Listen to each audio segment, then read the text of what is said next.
Hallo zusammen und herzlich willkommen zu einem weiteren Video.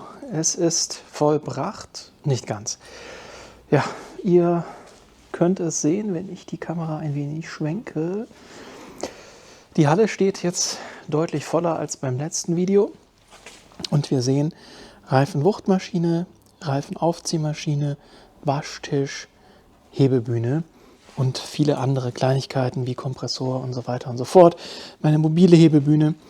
All das hat jetzt seinen Weg hier in die neue Lokation gefunden. Ich hatte hier ja schon ein bisschen Ordnung gemacht, die ist jetzt natürlich wieder dahin. Also ist das, momentan ist das echt wie gegen Windmühlen kämpfen. Heute ist Freitag. Ja, ich hatte schon die letzten beiden Tage immer mal versucht, das Video zu machen. Es ist dann aber immer was dazwischen gekommen. Handwerker, Post, Anrufe, irgendwas auf der Arbeit. Ja, habe es nicht geschafft. Mal schauen, ob ich es heute schaffe. Ihr werdet es daran merken, ob am Sonntag ein Video da ist oder nicht. Ich muss auch noch meinen Server anschließen und am Samstag, also morgen, nochmal ins alte Zuhause fahren. Dort die ganzen LAN-Komponenten abbauen. Die habe ich nämlich letztes Mal nicht mitgenommen. Die brauche ich aber, damit ich hier mein Netzwerk auch wieder in Betrieb bekomme. Ja, das heißt, da wird es spannend, ob das mit dem Video am Sonntag klappt. Ich gehe jetzt mal davon aus, dass ich es irgendwie schaffe und ihr das Video seht. Also das ist der Status Quo. Wir haben jetzt einen Großteil von dem, oder beziehungsweise wir haben alles, was in der alten Halle war, haben wir jetzt hier hochgeschafft. Das hat geklappt mit dem Umzugsunternehmen. Allerdings haben wir nicht alles, was ich zu Hause hatte, mitnehmen können. Meine Sportgeräte fehlen noch, mein Sim-Racing-Rig. Und was war das dritte große Teil? Komme ich jetzt nicht drauf. Noch irgendwas, was wir auch nicht eingepackt bekommen haben ins Auto. Irgendwie gab es ein Problem bei der Kalkulation. Missverständnis zwischen mir und der Umzugsfirma. Hatten nur 2 Autos dabei, so einen größeren Koffer und einen Transporter. Und es waren dann am Ende ja so vielleicht 2 Tonnen oder so, die wir haben transportieren können. Aber es ist natürlich auch immer so eine Frage der Sperrigkeit, ne? Gerade so Sachen wie die Hebebühne, das geht einigermaßen gut, da kann man Zeug draufstapeln. Hier bei den Reifenwucht- und Wechselmaschinen ist es schon wieder schwieriger. Also am Ende ist es eben an Platz und an Gewicht gescheitert. Ja, wann ich hier dazu komme aufzuräumen, weiß ich nicht. Hier drüben habe ich jetzt auch noch einiges zu tun. Ihr seht das Kisten überall. Die Autos habe ich ein bisschen umgestellt, damit ich hier vorne zumindest ein bisschen Platz habe. Insgesamt war Montag echt schlimm, der Umzugstag. Also ich konnte schon in der Nacht Samstag auf Sonntag nicht richtig schlafen. Nicht Samstag auf Sonntag, Sonntag auf Montag nicht richtig schlafen. Und ja, Montag hat sich dann bis in den Dienstag gezogen. Wir sind hier dann am Dienstag um 2:30 Uhr fertig gewesen.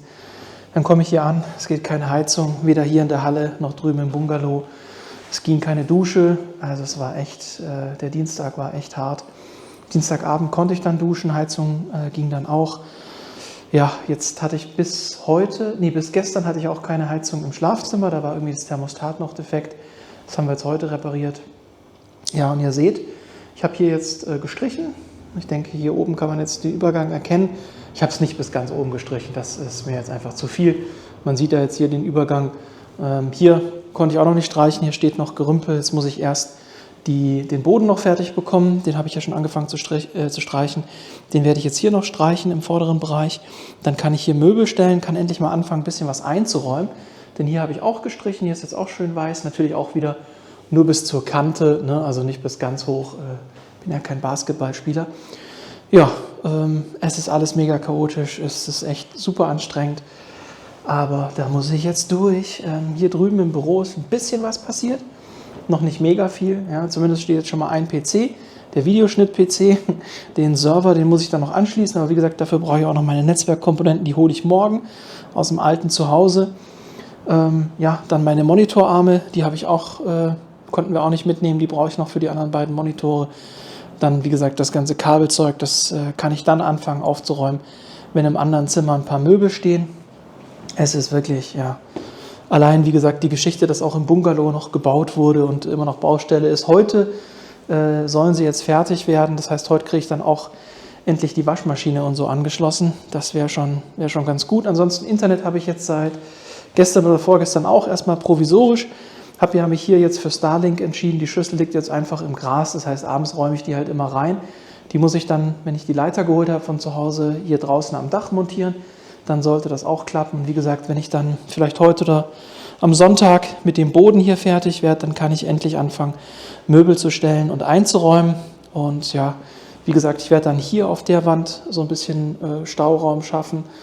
Vor der Heizung lasse ich natürlich frei und dann kommt hier neben der Heizung nochmal auch auf die Höhe Stauraum. Ich hoffe, das reicht dann, um meinen ganzen Krempel unterzubringen. Wie gesagt, ja, habe noch einiges vor mir, aber so ist mal der grobe Stand.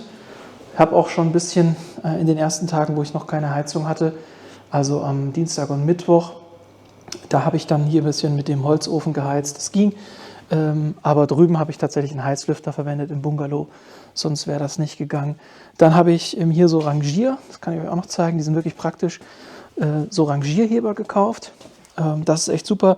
Die packt man einfach unter die Reifen und dann kann man die hier mit dem Fuß hydraulisch zusammenfahren. Dadurch hebt sich der Reifen, das macht man an allen 4 Reifen und dann kann man das Auto hier schön mit einer Person punktgenau in irgendeine Position bringen. Das ist echt klasse, man kann das auch auf der Stelle rotieren. Also die Dinger, die sind echt Gold wert, die sind echt klasse, um Autos eben richtig schön auf engem Raum zu rangieren. Kann ich wirklich empfehlen, ist eine tolle Geschichte. Und ansonsten, ja, wie gesagt, das Chaos da hinten, das habt ihr ja jetzt schon gesehen. Ja, ich weiß es nicht, wann ich hier wieder dazu komme, ein bisschen am Auto zu schrauben. Der Audi müsste ich eigentlich mal wieder einen Ölservice machen. Das muss ich gucken, dass ich das irgendwie zwischen reinschiebe. Mal schauen, ob ich das dann mit der Kamera begleite oder ob ich es ohne Kamera mache. Aber auf jeden Fall wäre das notwendig. Aber es ist momentan einfach mega viel. Und irgendwie hat der Tag zu wenig Stunden und ich zu wenig Hände. Es ist, ja... Aber es wird schon, irgendwie wird es schon. Aller Anfang ist schwer, heißt es ja immer. Ne? Und das kann ich definitiv bestätigen. Was ich euch auch mitgeben kann, wenn ihr eine Immobilie kauft, seid euch gewiss, dass es Vorkaufsrechte gibt vom Staat. Und ich habe das erst beim Notar erfahren. Ich dachte, blauäugig wie ich bin, hier, wenn ich so eine Immobilie kaufe, ist das ein normaler Kaufvertrag zwischen mir und dem Verkäufer. Aber beim Notar habe ich dann erfahren, dass dem nicht so ist. Es gibt noch ein Vorkaufsrecht vom Staat.